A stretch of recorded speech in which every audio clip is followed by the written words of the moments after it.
tuh udah 40 tahun kali, lebih ya, 40, 50 tahun, 40 tahun. Bahkan kenal dari orang tuanya. Tapi terakhir ketemu mungkin sekitar 10 tahun yang lalu, berbeda. Berbeda. Itu iya, berbeda, kehidupan yang berubah itu semuanya karena Tuhan.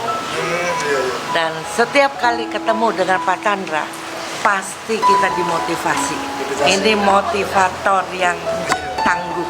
Itu membuat kita merasa dibangun, kita mencari Tuhan.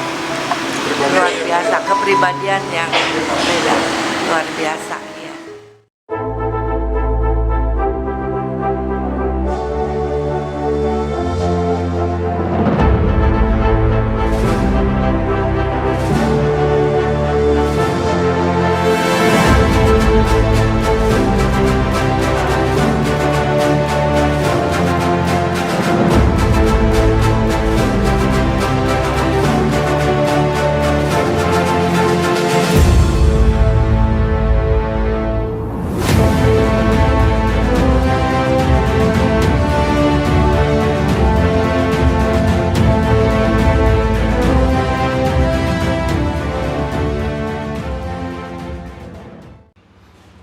Jumpa kembali di MDT Journey Inspiration of Life. Pagi ini saya mau coba sharingkan gitu.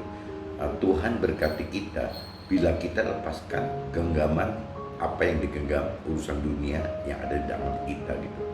Jadi ingat cerita bagaimana caranya kera diperangkap oleh pemburu kera gitu. Hanya dengan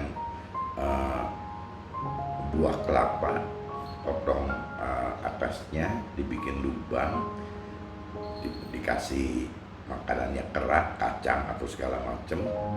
Kera datang, tangannya kera masuk ke dalam kelapa, dia genggam, akhirnya nggak bisa keluar, tangannya nggak bisa keluar karena kepegang sama kelapa yang berat itu gitu. Akhirnya pemburu tinggal mendatangi kera, tinggal ditangkap, sudah selesai gitu nasib si kera. Kalau manusia bukan karena kelapa gitu, manusia itu umum terjerat oleh karena harta, tahta, dan nafsu-nafsu duniawi seperti halnya si kera gitu. Jadi begitu masuk urusan harta, perangkap tahta, perangkap nafsu dunia, manusia itu susah sekali melepaskan gitu. Nah waktu dia melepaskan, akhirnya iblis tinggal menangkap saja manusia-manusia ini. Nah ini yang kita mesti hati-hati, itu jangan sampai kita hidup dalam kondisi jadi cinta sekali akan harta, cinta sekali akan tahta, dan cinta sekali akan nafsu-nafsu kenikmatan duniawi. Nah ini yang kita mesti hindarkan. Nah ini saya coba cross waktu itu, firman kan meskipun dalam pasal yang sama, dengan kitab yang sama, dengan pasal yang sama, dengan ayat yang sama, karena firman itu hidup, sehingga firman itu akan terus bisa dengan ayat yang sama itu dapat pengertian yang terus akan berbeda terus sampai kita meninggal. Ayat yang sama itu akan selalu hidup menyesuaikan dengan apa yang kita alami dalam hidup kita gitu. Nah ini saya coba kembali karena di catatan kecil saya di kitab suci saya ini masih di sekitaran Yesaya. Kitab Yesaya ayat 49 sebenarnya hanya untuk ayat pasal 49 ayat 24-26. Tapi saya mungkin kalau lihat dari pecahannya di kitab suci, saya mungkin lebih baik sharingkan dari kitab Yesaya 49 tersebut dari ayat 22 sampai 26 gitu, karena ini ceritanya kan satu paket gitu. Nah ini ceritanya seperti itu. Saya coba bacakan di firmannya dulu gitu. Di ayat yang 22, beginilah firman Tuhan Allah, lihat, Tuhan akan mengangkat tangan Tuhan sebagai tanda untuk bangsa-bangsa dan memasang panji-panji Tuhan untuk suku-suku bangsa.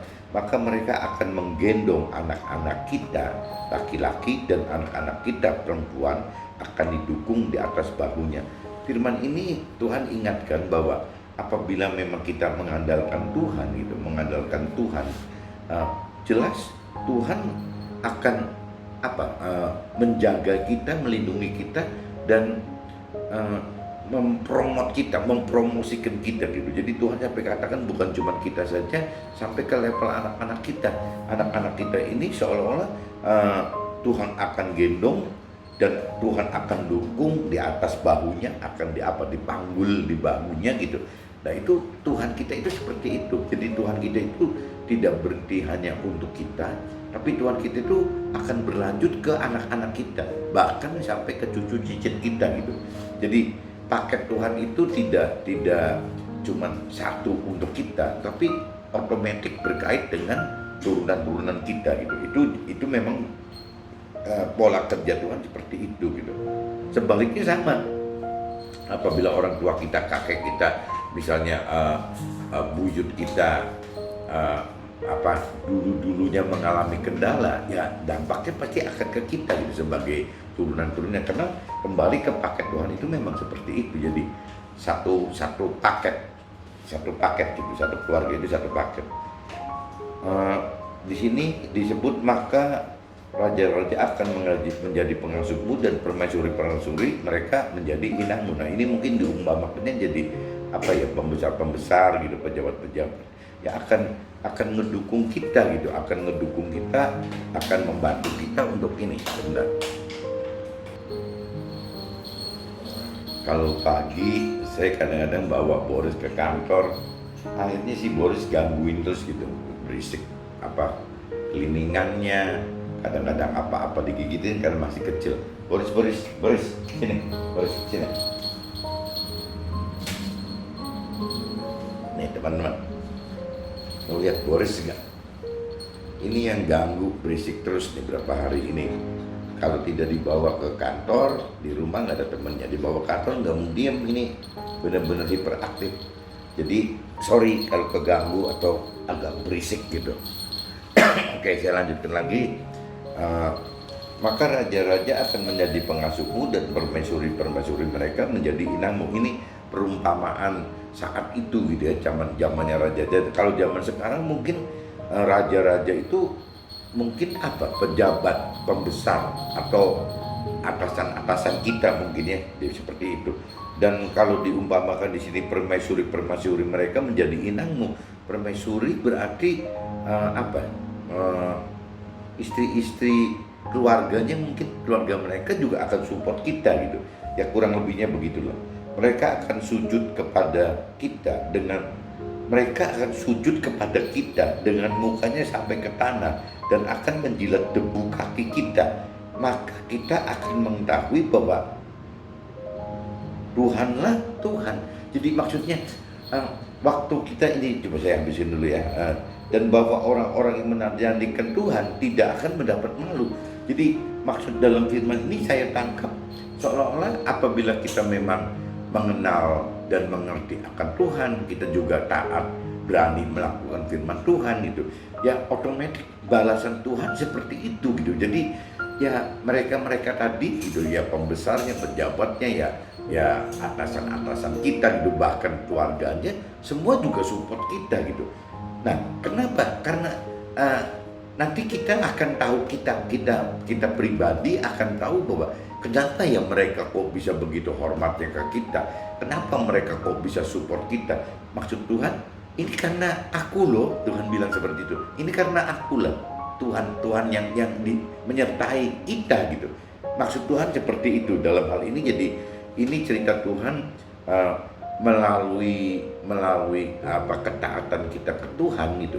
Ini berdampak akan ada penghargaan, penghormatan dari sesama kita yang lain gitu, yang mensupport kita juga, sehingga kita tahu bahwa kenapa mereka mensupport kita, menghargai kita, menghormati kita, karena memang ya kita taat melakukan firman Tuhan gitu. Kuncinya itu gitu.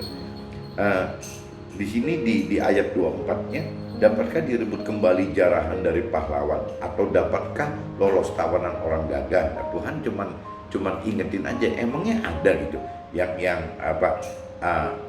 emangnya ada apa, jadi ada hal yang mustahil bagi Tuhan gitu ya. Kalaupun misalnya lawan kita mengambil milik kita, Tuhan mudah kembali kok mengembalikan itu gitu. Kalau misalnya ada yang gagal dari kita, satu hal yang gagal, Tuhan gampang sekali kok kembalikan, sukseskan gitu. Jadi kalau saya tangkap di ayat 24 seperti itu. Nah untuk 25-nya, sungguh beginilah firman Tuhan, tawanan pahlawan pun dapat direbut kembali, dan jarahan orang gagah dari lolos, sebab dan jarahan orang gagah dapat lolos.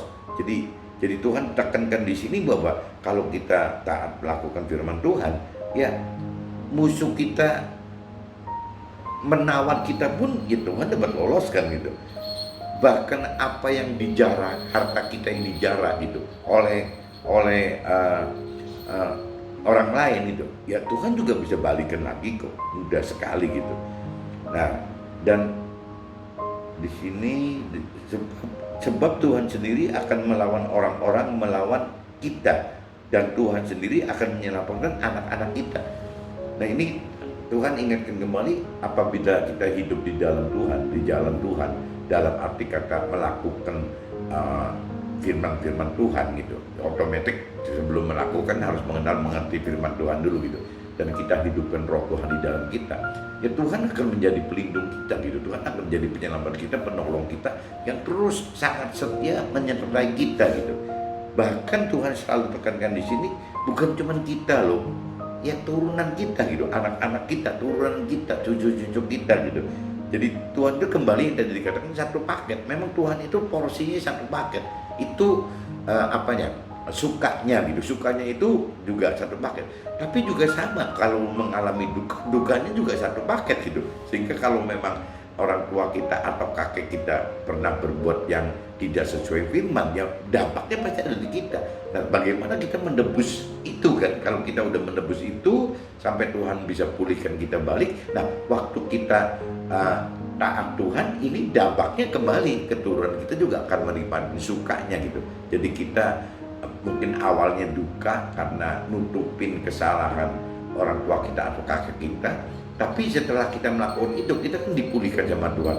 Nah kalau kita udah pulih, kita malah jadi sukanya, ya kita jadi berkat buat anak-anak dan cucu kita gitu. Itu yang paketnya Tuhan seperti itu. Tuhan akan memaksa orang-orang yang menindas kita memakan dagingnya sendiri, dan mereka akan mabuk minum darahnya sendiri, seperti orang mabuk minum anggur gitu, supaya seluruh umat manusia mengetahui bahwa Aku, Tuhan, adalah juru selamat kita dan penebus kita yang maha kuat, ya Tuhan Allah kita gitu. Jadi intinya gitu. Jadi Tuhan bukan cuman akan mengarahkan, tapi memaksa. Dibilang begini, jadi Tuhan akan memaksa orang-orang yang menindas kita, yang menyakiti kita, yang merugikan kita.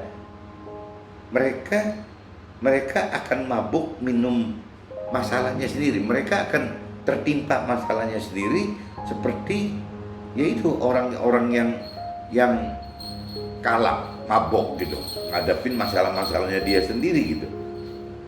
Tuhan di sini tekankan kenapa begitu? Karena Tuhan pengen menyatakan diri bahwa Tuhan adalah juru selamat kita, Tuhan adalah penebus kita, dan Tuhan itu maha kuat gitu. Nah ini yang Tuhan mau proof untuk kita maupun teman-teman kita, bahkan mungkin lawan-lawan kita, ya seperti itu, bahwa Tuhan itu ya memang yang maha kuat.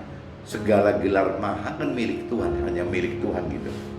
Jadi intinya kalau di secara remang waktu itu gitu, karena kendala saat itu kan saya banyak sekali karena ikut Tuhan, jadi banyak sekali kendala yang berkaitan dengan kehilangan urusan harta, kehilangan urusan tahta gitu, kehilangan kebiasaan yang buruk mungkin ya, kalau bicara versi firman, ya memang jadi seperti hilang segala-galanya gitu. Nah cuman begitu mengerti firman sekarang, saya bersyukur, untung saya bisa lepaskan itu semua. Kalau enggak, nanti saya masuk ke jebakan seperti kera tadi. Kalau kera karena ingin memiliki kelapa akhirnya terjebak oleh pemburu, nah kita juga sama. Apabila kita tidak melepaskan itu, kita seolah terjebak oleh harta, tahta, dan nafsu dunia tadi, ditunggu oleh si pemburunya kan iblis gitu.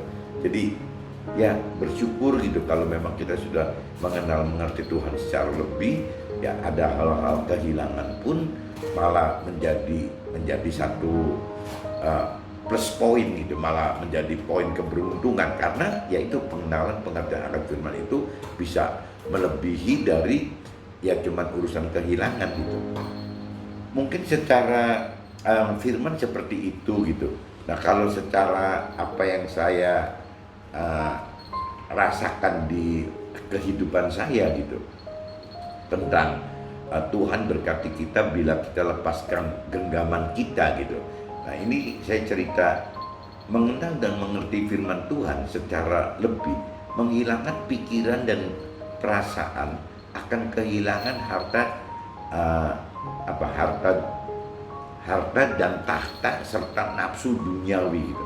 Oleh karena kita makin tahu makna hilang tersebut dikaitkan dengan firman Tuhan, baik tentang perintah dan peraturannya serta rancangan dan kehendak Tuhannya. Maksud saya di sini, setelah kita lebih mengenal mengerti akan firman Tuhan, kita akhirnya makin tahu gitu bahwa Tuhan itu perintah dan peraturkan apa, Tuhan itu rancangkan dan kehendaki apa. Nah, waktu kita mengenal dan mengerti serta kita mengetahui rancangan dan kehendak Tuhan, yaitu yang tadi saya katakan. Jadi kehilangan kelapa bagi seekor monyet itu adalah keselamatan. Ya, buat kita juga sama, melepaskan harta, tahta dan nafsu duniawi itu adalah satu keselamatan. Kalau si monyet ditangkap pemburu, kalau kita ditangkap si iblis gitu. Jadi yang diartikan pengenalan pengertian akan firman Tuhan itu membawa kita ke pengertian akan pengenalan pengertian akan rancangan dari Tuhan. Nah dari situ nanti kita bisa tahu mana sih yang mesti kita lepaskan. Tuhan tidak jauh-jauh bicara harta, tahta dan nafsu duniawi gitu. Jadi kita bisa lepaskan itu tidak. Kalau kita bisa lepaskan itu, kita tidak masuk perangkap iblis gitu. Intinya seperti itu. Jadi ingat cerita kera tadi ya, cara pemburu menangkap kera itu sama saja iblis menangkap kita gitu, menangkap manusia. Kalau pemburu menangkap kera dengan kelapa, kalau iblis menangkap kita, merangkap kita dengan harta, tahta atau bentuk-bentuk harta, tahta atau nafsu duniawi tadi gitu. Nah itu yang nanti akhirnya menjadi perangkap kita. Iblis senang kan, Tuhan yang sedih gitu. Bahkan ada pengharapan untuk melepaskan semua harta dan tahta serta perbaikan pola dan perbuatan yang terkait dengan nafsu-nafsu dunia. Nah, pengenalan pengertian itu kadang-kadang misalnya kita anggaplah waktu itu sebelum ada pengenalan pengertian akan firman Tuhan, kita anggaplah kehilangan 100 kilo gitu. Nah, waktu kita kehilangan 100 kilo, kita kan akhirnya ujungnya mengerti kenapa sih kita mesti kehilangan itu gitu. Ya, kalau kita nggak kehilangan itu, kita tahu nanti dampaknya kita terperangkap gitu. Jadi akhirnya kita rela gitu kehilangan 100 kilo. Nah, yang lucu gitu yang saya rasakan itu, waktu kita mengerti dan mengenal akan maksud itu gitu, kita malah berdoa sama Tuhan, Tuhan ada gak harta lain, tahta lain atau nafsu dunia lain yang memang mesti dilepaskan juga gitu, mesti dihilangkan juga, karena kita udah merasa jijik dan merasa salah akan harta, tahta dan nafsu dunia yang tidak sesuai dengan firman Tuhan gitu. Jadi saya rasakan seperti itu. Pengharapannya itu ya pengennya lepasin lebih deh, jangan cuma 100 kilo gitu. Kalau Tuhan anggap bahwa ada kesalahan lain yang mungkin 100 kilo lagi, ya lebih baik kita lepaskan lagi yang 100 kilonya. Atau yang masih tertahan itu 200 kilo, ya kita lepasin 200 kilo. Kenapa? Karena balik lagi pengenalan pengertian serta pengharapan kita sudah sampai ke titik itu, sudah sampai ke tingkat itu gitu. Jadi kita udah terlalu nggak ributkan itu, karena kita tahu bahwa janji-janji Tuhan kita sudah tahu karena mengenal dan mengerti itu gitu. Dan kita tahu jelas gitu apa sih rancangan dan kehendak Tuhan gitu. Udah tahu jelas gitu. Nah, berlanjut juga dengan renovasi ya. Saya mungkin istilah Indonesia renovasi nggak tahu tepat atau nggak, jadi seperti bangunan gitu. Soalnya direnovasi pola pikir dan perbuatan untuk tubuh, jiwa serta roh kita. Ya tadi bukan cuma urusan harta, tahta dan nafsu duniawi aja. setelah mengenal dan mengerti akan firman Tuhan, kita juga akan renovasi gitu. Yang terkait dengan kita kan manusia, Tuhan bilangnya terdiri dari 3 unsur gitu, ada tubuh, jiwa, roh. Nah, kita otomatis renovasi semua. Tubuh kita mesti apa? Ya, supaya tubuh sehat itu mesti apa? Oh, mesti olahraga. Oh, makannya mesti teratur. Oh, makannya nggak bisa sembarangan. Ini gitu. Kan kita tahu gitu. Kalau ada nggak benar ya kita cek laboratorium atau kita pergi ke dokter. Itu cerita tubuh. Nah, kalau jiwa kan isi pikiran perasaan kita. Dia berarti kita mesti isi kan. Misalnya jiwa kita diisi dengan firman Tuhan, jiwa kita diisi dengan khotbah, jiwa kita diisi dengan sharing gitu, yang berbau ke rohani semua. Nah, itu kan harus ada renovasi gitu. Yang tadinya pikiran perasaan kita tidak begitu, sekarang harus kita isi dengan firman itu. Nah, yang ketiga misalnya bagaimana kita renovasi roh kita, yaitu jalin keintiman dengan Tuhan. Bagaimana kita spare waktu, spare time untuk saat teduh, saat subuh kan, misalnya dengan Tuhan, berdoa, ujian penyembahan, mungkin baca firman, mungkin merenungi firman, atau mungkin sharing firman dengan teman-teman. Itu kan yang kita renovasi gitu. Kebiasaan pagi kita itu kita renovasi. Nah, kalau kita makin dalam makin butuh waktu makin lama gitu. Jadi bisa dari mulai bangun jam 6, yang biasanya bangunnya jam 8 jadi jam 7, yang biasa jam 7 jadi jam 6 mungkin mundur lagi jam 5, jam 4. Nah, itu semakin kita intim dengan Tuhan semakin panjang. Itu cerita spare time khusus memang yang dipersiapkan untuk Tuhan.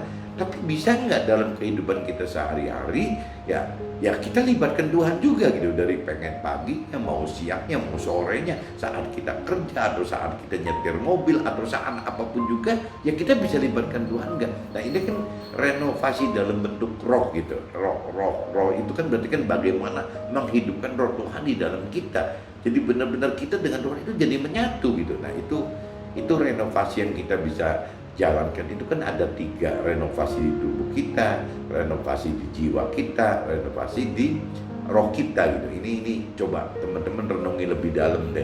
Coba sharingkan sama-sama dengan teman rohani atau mentor rohani teman-teman gitu. Nah, terus melepaskan harta dan tahta serta nafsu duniawi tersebut adalah cara Tuhan untuk mengganti dan memberkati kita guna genapi janji-janjinya yang lebih besar dan kehilangan oleh karena pelepasan tadi gitu, yang kita berani lakukan tadi. Yang seolah kan mungkin ada sebagian orang yang ngomong diputihkan, jadi ya sudah dilepaskan, diputihkan saja gitu. Kalau aset itu diputihkan, kalau hutang itu diputihkan gitu, piutang itu bisa diputihkan, dilepaskanlah intinya. Nah, pengenalan dan pengertian akan firman Tuhan akan membawa kita ke dalam pengenalan dan pengertian janji-janji Tuhan itu. Jadi apabila memang kita taat melepaskan yang tidak sesuai dengan yang firman perintah peraturkan, kita lepaskan, itu sebenarnya sama saja, bukan berarti kita melepaskan. Itu sama aja memberi kesempatan untuk Tuhan memberi berkat yang berlimpah-limpah sesuai janji Tuhan bagi kita gitu. Jadi bukan kehilangan, ya kehilangan untuk mendapatkan yang lebih banyak lagi gitu, yang lebih berlimpahan lagi. Meskipun Tuhan kan pengen bagaimana untuk mendapatkan kelimpahan dari Tuhan itu syaratnya itu kan harus kita mesti melalui kecukupan dulu. Nah, waktu kecukupan itu kita alami kecukupan, kita jadi akhirnya mengenal kebenaran gitu. Kita mencari kebenaran. Nah, setelah kita benar, ya Tuhan tidak ragu-ragu memberikan kelimpahan. Siklusnya seperti itu gitu. Jadi muter seperti itu. Jadi kembali lagi, kalau orang yang sudah mengerti akan Tuhan, jadi pasti tidak takut akan kehilangan gitu, karena kita tahu janji Tuhan gitu. Tuhan dapat membalikkan situasi dan kondisi oleh karena ketaatan kita melepaskan harta tahta serta nafsu duniawi dengan pengharapan dan sukacita serta damai sejahtera yang dari dalam hati kita. Nah, kunci Tuhan itu kan balik lagi bahwa dunia, apa yang kalau kita sebutnya harta tahta nafsu duniawi, itu kan semua ada di dunia gitu. Sedangkan Tuhan kan bukan janjinya hanya di dunia. Tuhan itu kan bicara sampai ke alam akhirat. Nah, waktu Tuhan bicara sampai ke alam akhirat, yang dicari itu di dunia apa gitu kan, nggak ada. Ya, harta berarti cuma dunia. Tahta berarti cuma dunia, nafsu-nafsu ya cuma di dunia gitu. Kalau di sana di akhirat kan sudah tidak ada. Apa sih yang dibawa ke dalam alam akhirat gitu? Damai sejahtera gitu. Nah, orang dunia biasanya tidak mendapatkan damai sejahtera meskipun mereka mendapatkan harta tahta dan nafsu duniawi, tapi damai sejahtera tidak bisa gitu. Tidak bisa didapatkan apabila kita hidup di dalam Tuhan. Nah, ini jadi bagi orang yang sudah lebih mengerti akan firman Tuhan, sasaran tembak itu bukan harta tahta sama nafsu duniawi lagi, tapi sasaran tembaknya adalah bagaimana mencari damai sejahtera yang dari dalam hati kita. Nah, damai sejahtera yang dari hati kita itu yang bersama Tuhan tadi itu mengalahkan segala-galanya gitu, mengalahkan harta, mengalahkan tahta, mengalahkan nafsu-nafsu, kenikmatan dunia, terkalahkan semua oleh damai sejahtera dari Tuhan gitu. Orang yang kaya secara duniawi, hanya duniawi, biasanya kehilangan damai sejahtera ini tidak ada dalam hidupnya gitu. Ya, buat apa hidup kalau kita sudah kehilangan itu? Dan juga satu konsekuensi berikutnya, yaitu setelah masuk alam akhiratnya jadi nggak mudah gitu. Untuk bagaimana masuk alam akhirat seperti yang Tuhan inginkan ke dalam surga, itu jadi tidak mudah, bisa masuk ke dalam neraka nanti akhirnya gitu. Ini yang Tuhan sedih sekali gitu apabila kita sampai ke situ, karena nanti kita jadi tidak menjadi penghuni surga, sedangkan Tuhan kan mengharapkan sekali semua orang, sebanyak mungkin orang masuk ke dalam surga. Kenapa? Biar rame kali buat temannya Tuhan, karena surga kan besar sekali gitu. Ini yang Tuhan harapkan seperti itu.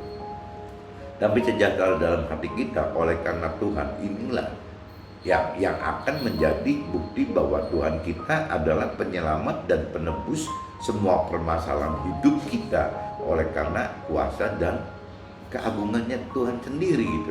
Nah, ini yang tadi saya katakan bahwa target akhir orang yang benar itu adalah bagaimana menemukan damai sejahtera, bukan target orang benar itu pengen menemukan harta tahta dan nafsu kenikmatan dunia, bukan gitu. Ya, bagaimana targetnya adalah hidup di dunia ini, di sekarang ini gitu.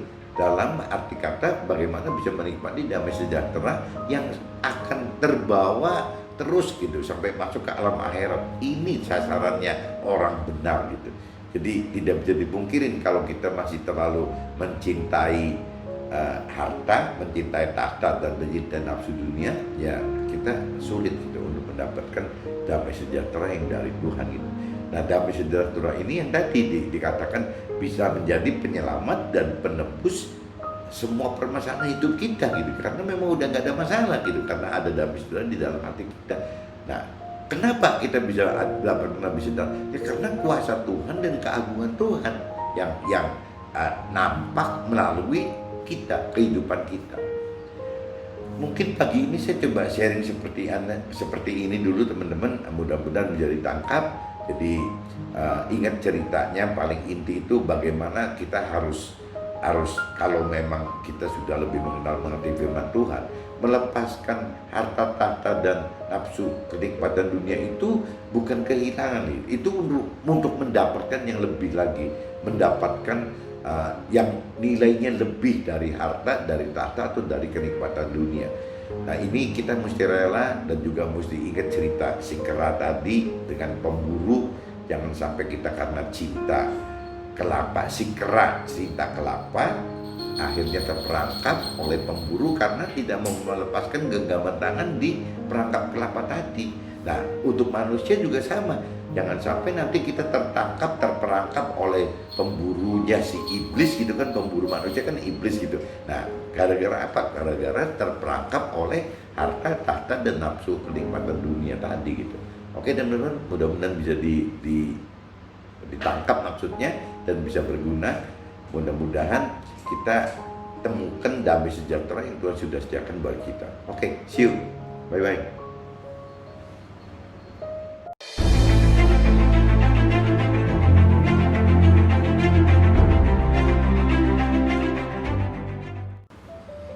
One minute to better life. Lepaskan harta dan tahta serta nafsu dunia adalah cara Tuhan memberkati dengan lebih sesuai dengan janji-janji Tuhan di firman-Nya. Oke?